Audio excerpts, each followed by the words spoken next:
La 18e Foire internationale de Lomé est officiellement lancée ce 23 novembre 2023 en présence de la chef du gouvernement, Victoire Tomenga Dogbe, de la ministre du Commerce, de l'artisanat et de la consommation locale, Kaimi Vedor Sambiani, et de plusieurs autres autorités et acteurs de l'économie nationale et internationale.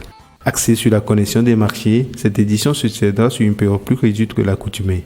Elle enregistre de nombreuses innovations, telles que les expériences clients, le parcours sur le site, la billetterie électronique.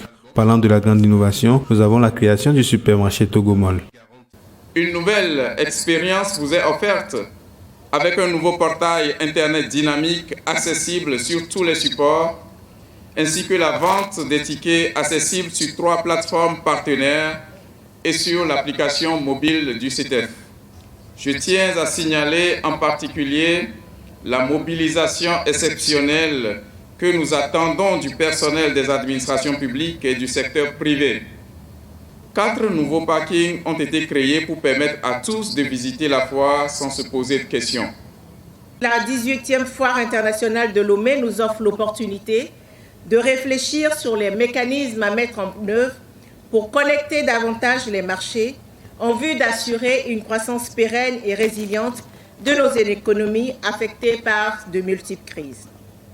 Chers exposants, mesdames et messieurs, je voudrais vous convier à participer activement aux différentes conférences et panels inscrits à l'ordre du jour de cette 18e foire pour échanger et partager vos expériences afin d'améliorer vos performances commerciales. J'invite le grand public à effectuer, comme à l'accoutumée, nombreux le déplacement de Togo 2000 pour découvrir et apprécier les divers produits et services qui seront mis à disposition par les opérateurs économiques du Togo, d'Afrique et ceux du reste du monde.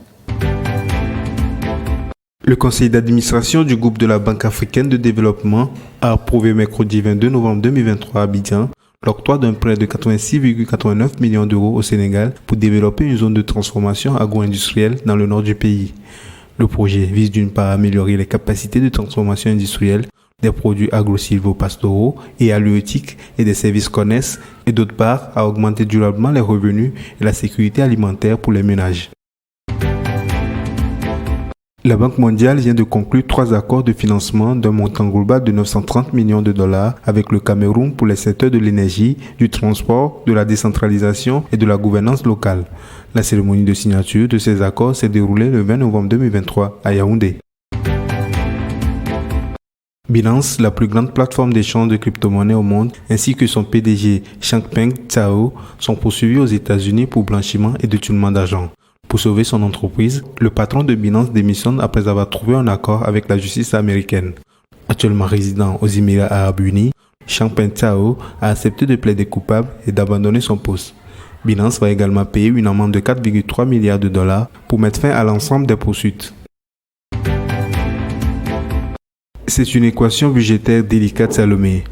Entre janvier et septembre, les exonérations fiscales ont coûté à l'État togolais au moins 139 milliards de francs CFA, une augmentation de 18% par rapport à l'an dernier. Les projections tablent même sur un total de 146 milliards de francs CFA pour l'année en cours. Ces recettes non liquides, c'est-à-dire non encaissées effectivement, ont un impact direct sur les finances publiques, mais s'inscrivent dans une stratégie gouvernementale de soutien à l'économie en temps de crise. Le ministère togolais du Tourisme a lancé ce 21 novembre le projet de création d'une plateforme numérique de réservation des hôtels pour les grands événements. Cette future plateforme sera à l'image de Booking.com et Expedia. Cette initiative de promotion et de valorisation du secteur du tourisme est co-réalisée avec le ministère de l'économie numérique à travers l'agence Togo Digital. Face aux promesses non tenues des pays riches, 5 pays africains lancent des banques spécialisées dans la finance climat. L'Égypte, le Maroc, le Bénin, le Nigeria et la Côte d'Ivoire sont en train de créer des banques vertes sous l'égide également de la Convention des Nations Unies sur la lutte contre le changement climatique. Les pays riches s'étaient engagés en 2009 à porter à 100 milliards de dollars par an à partir de 2022 leur aide climatique en faveur des pays en développement. Promesse non tenue, en temps, les besoins des pays africains en financement climatique ne cessent d'augmenter.